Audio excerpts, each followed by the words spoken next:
let's talk about propane cookers.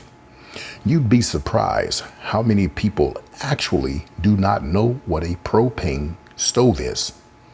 In fact, on many of my social media platforms, I get individuals that ask, what is a propane stove and which one should I purchase? I'm going to go over a few propane stoves. I'm also going to include an electric stove in this segment. And if you folks would like, I can always come back with another video or part 2, and we'll talk about some alternatives like wood burning stoves. But right now, let's get to it. First of all, this is a Coleman. Everybody knows Coleman brand, the workhorse. It is a powerhouse, and it literally doesn't stop working. So if you're dealing with a lot of cold in your area, well, here you go. If the power's out, you have an option. This stove is very simple. You have 2 turn wheels here. This is going to control your heat. You also have a latch. And once you lift this, you have 2 windscreens right here. You have an open cockpit. This is going to allow you to place a large pot on each side, skillet, whatever you want. You have your propane adapter. And I've used this stove quite a bit. In fact, I've used it so much that I've never got around to using a few other stoves that I'm going to share with you in just a second. But this is the Coleman propane stove. It's very affordable, and you can purchase this from Walmart or Amazon. Check the prices because it can vary, and likely you may catch this on sale. Let's move to the next one. Now with this particular propane burner, this is a Selkirk 540, and this is made by GSI Outdoors. It's a very popular stove with outdoor camping and those who do a lot of overlanding. Once again, you have 2 knobs here that's going to control each side. You have your igniter here, and you have your latch. Latch can be a little bit, stiff, but it does go up. Now, unlike the Coleman, you don't have to hold the back door up. It'll stop on its own. You do get your wind guards here that simply come out, and they latch into the side here, as you can see. So you have an open cockpit just like the Coleman, and you have your propane attachment here, and it gives you a lot of room. It blocks out a lot of wind, which is what I love about this one. Now, it's clean. I literally haven't used this. This one I got about 3.5, 4 years ago when I purchased my overland kitchen from Alameda, California, which is about an hour and a half from me, closer to the Bay Area. But it's a wonderful stove. It's going to be your next expensive one. The Coleman is relatively low cost and affordable. Not cheap, but low cost and affordable. This is going to be the next one up. Now we're going to go over and talk about the most expensive one I have. Now this is the Titan 2 times, like Booker T. Washington would say. 2 times. This is made by Camp Chef, and it's an absolutely beast of a stove. Again, you're always going to have those 2 knobs that's going to control each individual side. You have your igniter here. Let's go ahead and lift this up. If I can remember how to do that. Okay, there we are. Latches on the side here. One on this side as well. So I'll just go ahead and pull those both up.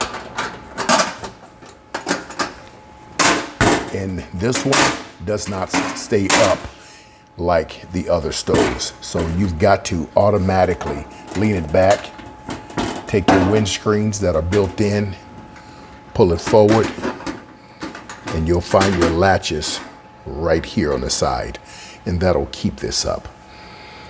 Now, the cockpit is not as large as the GSI outdoor stove, but it's still relatively large enough to still place two decent sized pots. You have your attachment for your propane again. Everything is right here, but you get a lot of coverage when it comes to the wind. So there's no gaps where air can simply get through. It's a wonderful stove. Let's move on to the next one. Well, we're here, and everybody know about these induction tops.